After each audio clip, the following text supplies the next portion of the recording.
Hello and welcome to the Hot Stove League edition of the Average Guys. We're down at the Great Lakes Ballroom at the Holiday Inn downtown for the 2001 Dukes Hot Stove League dinner. And Kenny, we got an interview right after the side with us. We've got a very special guest all the way from, I think, London, England. If Austin Powers...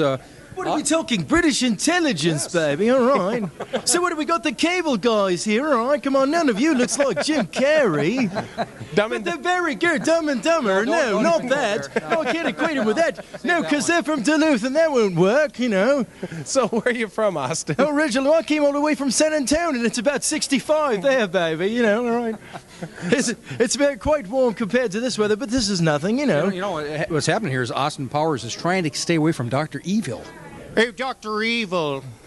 Your stock is rising, number 2.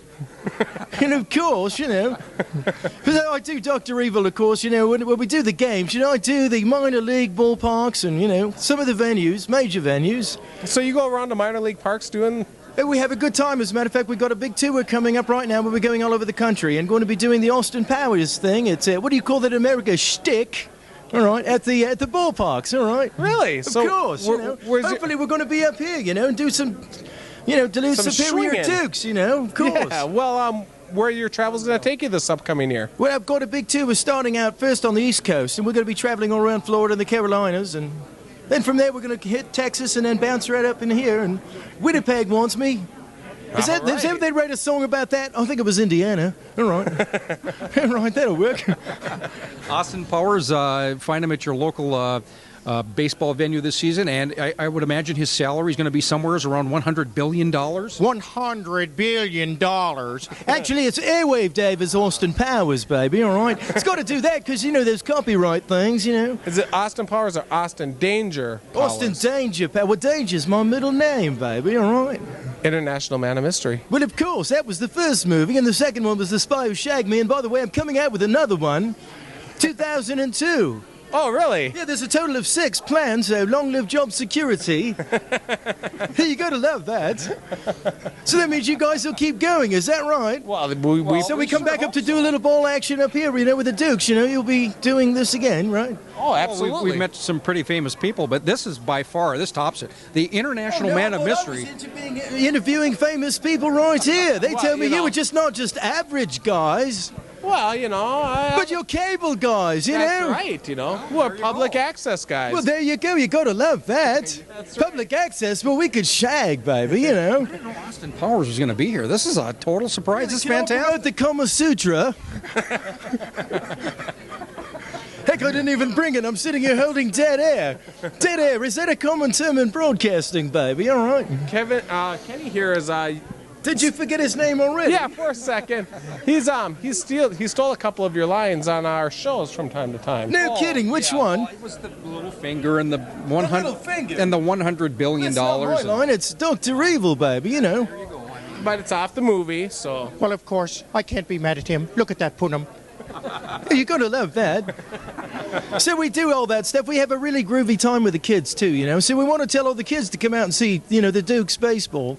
Well, that's what, yeah. That's what you're here for, of course, you know. We got the hot stove thing going on. That's right. Just don't put your hand on it, all right? Yeah, that's right. It'd be a terrible time to get burned. So, now you're an accomplished piano player, I take it. Well, of course. I did a bit of conservatory training, you know, studied at Oxford a bit, and, you know, now I'm here doing this. There you go. Oxford to Duluth and Duluth Superior Dukes. And we've got plenty of cheese to go around, you know. Well, there we go. Well, maybe what we can do is have Austin Powers playing the piano in the background while we're interviewing some other notables. I just, David Sacchetti here, he's got Mike Veeck lined up for us. Oh, Mike's a very groovy guy. I saw him at the winter meetings. Really? Hey, of course, I was there, baby, you know. You were, huh? Entertaining the troops. Well, of course, we were doing a little bit of everything, but Mike was there. We had a groovy time. All right. In fact, he was at the piano bar, as a matter of fact, at the Wyndham when we were there in Dallas. It was very groovy. All right. So anyway... Fantastic. Well, Austin Powers is a Dukes fan. This is fantastic. Well, of course, baby. I wouldn't be here otherwise. And of course, you know, you're watching the average guys right here, and Homer's behind the camera right now. Try not to salivate, Homer, okay? All right. Because Austin has a date with you after the Airwave Dave is Austin Powers. It's www.airwavedave.com. Everybody's got a .com. .org. You know. Okay. So we could do it. So come on, put your hands together. They're very groovy. Come on, help me out. Come on, audience applause. There's our studio audience, baby. All right. Austin Powers, fantastic. I must say, I'm speechless. I'm rather speechless myself, John. That is just unbelievable that he's here in Duluth promoting the Duluth Superior Dukes. That's fantastic. With baseball maverick, marketing guru Mike Veeck. Mike, thanks for coming on The Average Guys. Thanks very much for having me. I want you to know now there ought to be 3 of us because marketing guru isn't right. I'm about the luckiest average guy in the history of the world. Well, I mean, I couldn't help but notice in the paper you were just hired by the Florida Marlins as creative consultant. What's that job entail? Well, I don't really know. They know that I've been fired by more major league organizations than Ed Noddle. And so I think what we'll do is I'll go down there, I'll work for 90 days, work really hard, try to give them some ideas, try to come up with some marketing ideas, some promotions that are a little out of whack, and then I'll get fired. And what's funny is I'm supposed to give you a scoop. I just got a call from 60 Minutes, and 60 Minutes is doing a profile of Scott Boras. And they want to talk to me because nobody else will talk to him because there's a huge gag order. And if I'm only a creative consultant, I bet I don't have to be gagged. Well, give us, what are you going to talk about? Scott Boras, the agent for many baseball players. What are you going to talk about when they ask you about Scott Boras? If I ask you, what do you think of Scott Boras, what would you say? I think Scott Boras has beaten us in our own game and has proven to be smarter. And the reason that I've done a lot of deals with Mr. Boras is very simple, and that is at 21 he was released. If you ask a lot of these guys, they don't realize that Scott Boras was a ball player. He sat down in front of his locker one day and his life changed forever. And if he weren't bright and if he didn't have another life, as we like to say, like in your business or in our business, he would have been totally screwed. And yet here was a guy who came back and said, here's a loophole here, maybe this isn't fair there. So when he came calling with J.D. Drew, we were signing. And everybody says, oh, look, Veeck's being used. So was Boras. And it worked out great for both of us. Yeah, there you go. So that's what I think about him. Okay. Now, how did you get your start in baseball? Your father being the late Bill Veeck, a man within himself.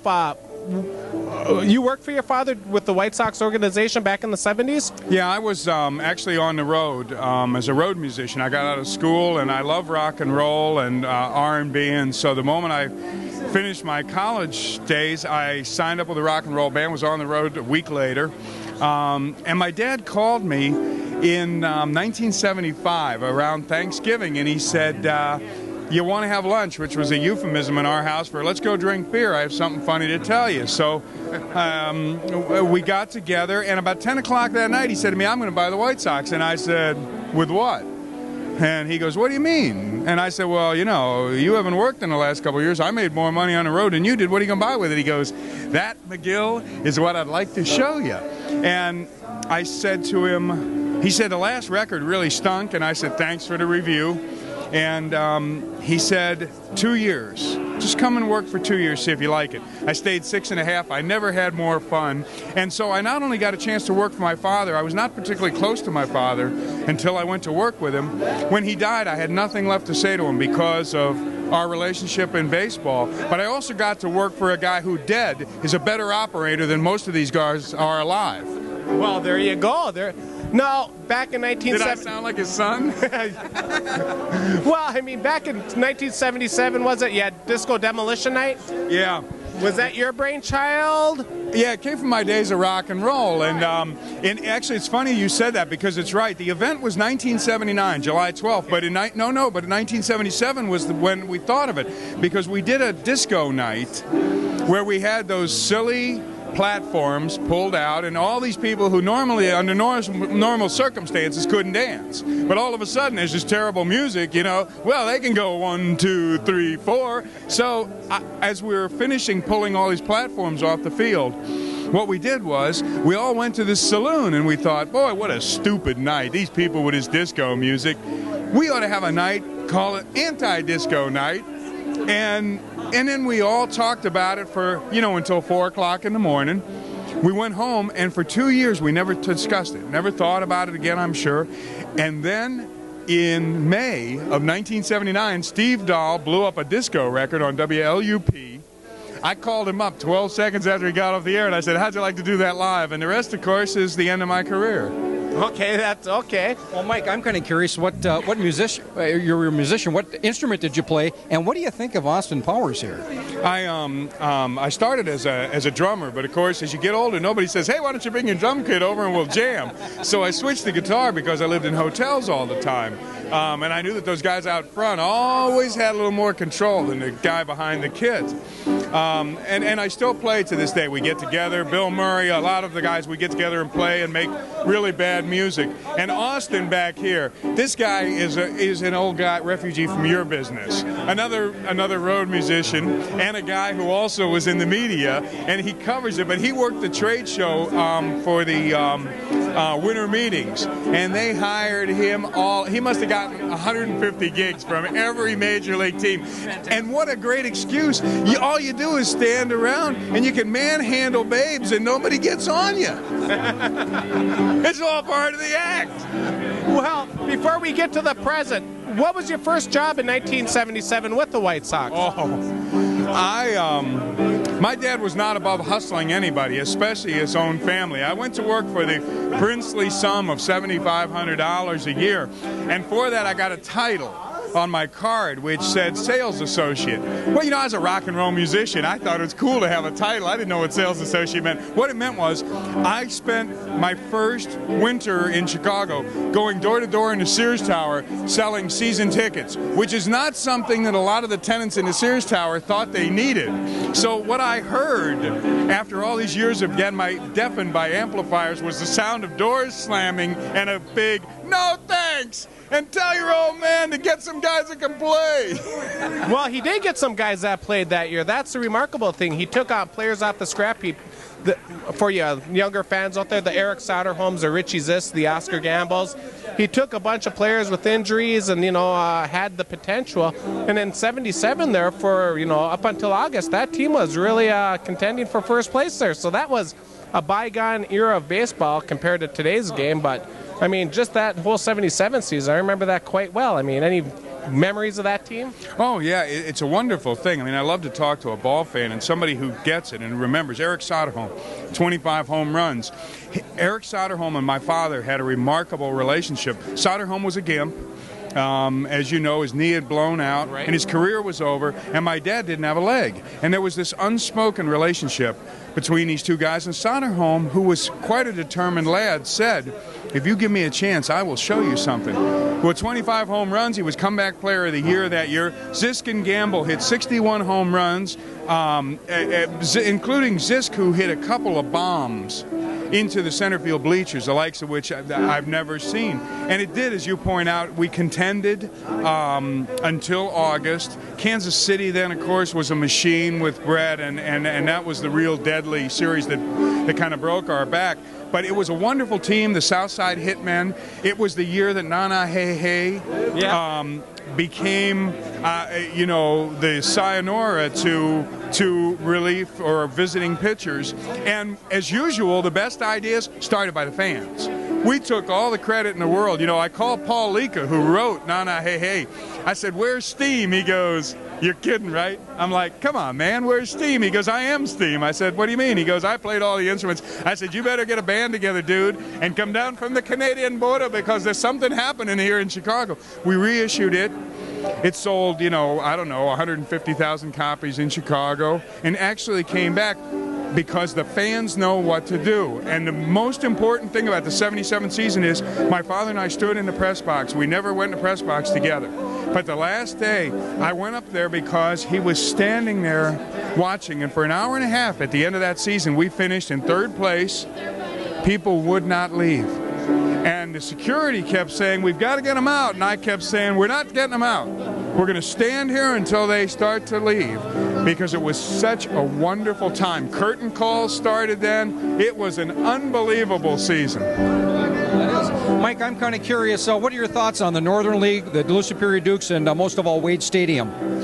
Wade Stadium is, and I hate to say this because I know there's going to be an effort here to get a new ballpark, but I will preface this by saying I grew up in the oldest ballpark in the world, Comiskey Park, built in 1912.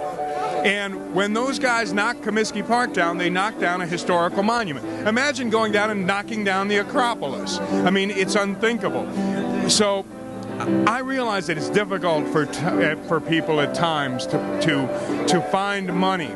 Wade Stadium should be brought up to whatever current standards people think is appropriate here and made. It's a historical monument. It was one of those WPA projects. I mean, this is something that everybody in baseball can be proud of. And in case you're wondering, when Frank Gale was here, Frank Gale's one of my dear friends, and this is the one town in the Northern League that my wife and I visit every summer as a family to take a vacation. I love Duluth. I made a couple of aborted attempts to buy the club, which I probably shouldn't have leaked, but anyhow, there's and the Northern League. In '93, Andy McPhail said to me, Mike, you're not my favorite guy. You've lost your mind, but you're going to lose all your money.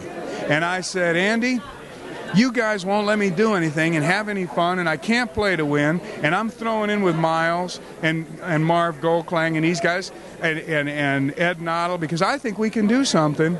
And we drew $1.3 million as a league last year. We're going to draw $1.5 million. All new stadiums online, and I think that yours should be. Most people will say you should have a new one with skyboxes and stuff. And economically, I'm sure that they're right. But Wade Stadium is the way it should be, my opinion. Well, okay, in '93, when you were getting into the Saints, going into the business, so there was a lot of skepticism about the Northern League, about you getting into it personally. Andy McPhail and them were telling you not to do it? Yeah, I have a quote inside my satchel that's in my address book that I'll show you when we get off the air. There's a quote from Andy McPhail taped inside, and that was the driving force for me, was that we were made fun of, we were ridiculed, we were talked and told that it wasn't real baseball. The Northern League, if the pitching's great, you could actually almost see a AAA game. And I own 4 other A teams. I can tell you, baby, you can take the Dukes, or you can take the Saints, or you can take the Canaries, and you can go down to Fort Myers and play my beloved Miracle and kick their butts 9.5 times out of 10. If the pitching's lousy, you got a rookie going, yes, then it's A ball, and you can see a couple of bad games. But on the whole, it's good AA baseball. 400 guys have been signed, resurrected their career, 8 or 10 of them in the big leagues. This is I love this league, and I love this league because it's all, you were nice enough to say, renegades and people who love baseball first. This league was formed by guys who thought they were going to lose money for 3 years. That's what I did. All my projections geared to losing money until the middle of the 3rd season. Really, because me and Kenny, we've been telling the viewers out there, the Northern League is the league where dreams do come true. And you're talking about Scott Boras earlier. What's your take on Major League Baseball, the way it's operating today compared to the Northern League? When I got to Tampa, let's take it. I was blackballed for 20 years. I couldn't get a Major League job, and I'm the first one to say it. A lot of it was deserved. You know, I made a lot of stupid statements and stuff. When the Devil Rays called me, they were in trouble. And I went back to a landscape, and I can say this. You know, some of your viewers will say, boy, I'm going to turn this guy off. This is terrible. But the fact is we invented skyboxes in Chicago. We invented the way they build stadiums now. So we have a right to sit back and say this is how it is. We never expected it to become a corporate game. We never, ever expected that the dollars would be so huge and that you and I and our families would be boxed out. And I own 3 clubs that are affiliated. And the problem is that it just keeps getting more and more expensive. And I got a call from David Dombrowski. I hired David 25 years ago when I was with the White Sox. He's a wonderful guy. It's kind of like you guys. He's you know, my compadre. He calls me up and he goes, look, I know you weren't happy in Tampa. I know there's some problems with, you know, your daughter Rebecca and the RP, which is a good chance. Send money to the Foundation Fighting Blindness, or anybody that can't read them a book, read into tape, do anything, help somebody who can't see. Little commercial there, sorry. Right. I wasn't sure if I bring that up, but you know. But no, but I said to him, what's wrong, David? And he said, we are not having fun. And I said, in the stands? He goes, in the hallways. In the hallways. if you, it's like your business. You're on television. It's magic. People look at it and they go, I don't get it. I still don't get it. Baseball's the same way. Why have a bunch of suits in running a game? And that's what you got. And that's, as soon as they get all baseball fans in again, stop with the marketing geniuses and the, and the suits who are refugees from selling, toothpaste and junk bonds and all that. So it's a great game. It survives in spite of what we do, but it needs a whole lot more one-on-one and a whole lot less. There's a friend of mine who says, they've caught up with you. We shoot T-shirts into the stands and we do all those goofy things. A lot of those things that started in the Northern League by one or the other of some really good operators. Miles Wolf's a great operator. Forget being a great commissioner. He's a great operator. But they're stealing everything we do at warp speed in the big leagues. And so we have to be agile and flexible and outthink them again. But if they're calling me, they're in trouble. They're in trouble, huh? Let's talk about your daughter then. I mean, I've read articles about her, but for the people sitting there, you can tell it better. She's been afflicted with RP, is it called? If you just want to go on about it and tell people what they can do. Well, what's very strange, my daughter Rebecca is 9 years old, and when I got the job with Tampa Bay, I took her to a wellness check like we all do. We take our children, before they go to school in August, we take them and they have a little doctor's appointment, and I said to Rebecca, read the eye chart. And she goes, I can't. And I poked her and I said, come on, read the eye chart. She goes, I can't read it, Daddy, and she started to cry. Well, she's a Veeck. I figured she was goofing on me. She really had this thing down.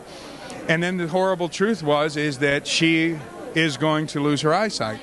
And at first, man, I just cried. All day long, I just cried. I sat in Charleston, I couldn't believe it. And I said to her, what am I going to do? I said to my lovely wife, my wife's just a rock, and I said, what am I going to do? And she goes, how do you make your living, Michael? And I said, I make my living being silly. She goes, the doctor says that there is no chance for Rebecca other than laughter. And that's what does it. It's fun. So go back to the ballpark with renewed vigor and bring it back here. And that's really why I left. I mean, you were nice to ask. That's why I left the Devil Rays, because I didn't get enough joy that when I came home after 15 hours a day, I could give her joy. Right. And it wasn't the same game. And so so now wherever I can, I stump. And it doesn't have to be the foundation. It can be anybody who deals, the Lions with their wonderful eyeglass. Just something, because one of these days I'm going to have to deal with my daughter saying, my daddy, I can't see. And that's, and we all have them. We all have them, but you give the most you can to your community and you get it back, because I signed the first blind announcer 10 years ago. Isn't that ironic? I put the first Braille page in a program 5 years ago, and now my daughter is going to be blind. And it's not lost on me. Because I have a 10-month-old and a 4-year-old, and I just can't imagine just, what a person goes through to hear news like that. And you know what the best thing is there's this whole underground, this whole community of man that we all heard about from the 60s, about how people take care of one another. And people saw a story on Rebecca, and they sent letters and suggestions and vitamin supplements. And there's really this whole world out there of people who do care. It's this kind of very quiet, who don't ever really get the kind of notoriety they should, but are really doing wonderful things. It's remarkable, and it's really taught me a lot about the human condition. But okay, now to just wrap things up, VH1 had their 100 greatest albums of all time. Being a musician, Revolver by the Beatles is rated #1. Yeah, I never went for that. So ask me. This is a great question. I love this. They told me I was going to love doing this show. So okay, being a musician, having a pedigree in the business, what's your #1 album? Mine would be personally Pink Floyd, Dark Side of the Moon. Good choice. I would actually drift back and forth between two. Sgt. Pepper for me was I couldn't understand that Revolver thing. When I read the same article you did, I was like, that was a great album. But Taxman ain't no She's Leaving Home. And Born to Run personally had a huge. Obviously I love Duluth also because Bob Dylan was born here, and so I've made all the pilgrimages and have all his albums. And Blonde on Blonde would be my top 3. My 4th was one that won me a contest one in Chicago, which was Mitch Ryder's album, What Now My Love. One side was trash, it was typical Mitch Ryder stuff, but the other side were 5 love songs, and it was unbelievable. It was produced by Bob Gaudio from Four Seasons, and Crew. It was well done, and I was convinced that's the one that won me the. But those three would be, you know, Blonde on Blonde, Born to Run, and Sgt. Pepper. Blonde on Blonde would be the one for me, but any one of those three I'd be happy with. Fantastic. What would be your number one album? We talked about it on previous programs, and Magical Mystery Tour is a favorite. I mean, you've got the classics on there, and like John Lennon said, what's on Sgt. Pepper's other than A Day in the Life? So, you know, not going to argue with John, but we'll leave that. But Mike, you got other duties to take care of. I mean, I could talk to you about when Zisk and Gamble had to leave, and we could sit down and do a 2-hour show. I mean, I know, but you can only cover so much. Let's just one final thing. What can you tell the fans of Duluth Superior and the surrounding areas who haven't been out to the Wade? Give them a reason to get out there. Me and Kenny have tried to say it's pure baseball at its best. What can you say? First of all, it's a setting. I mean, I feel about Wade the way I do about Comiskey. When I came out here the first, and you can make a lot of money at Wade as an operator because there are more signage opportunities when you're going down, you know, from the first base all the way down into the right field corner. There's a huge facade of brick where you can hustle all kinds of wonderful things. But what you see is a ballpark built simply for baseball. It was built in the economics of its time. It was intelligent. It was built by the community. And Ed Noddle is, without a doubt, the greatest baseball guy I know. And you know what people don't know about it? Ed Noddle quit a big league job, and Ed Noddle and I have that in common. We were in the middle of our first years. We had contracts, and we both said, I like the minor leagues better. And they'll see a club that'll play. They'll see a club with heart, and they'll see guys who are out in the community. All right. Mike Veeck. I could talk forever, but thank you for your time.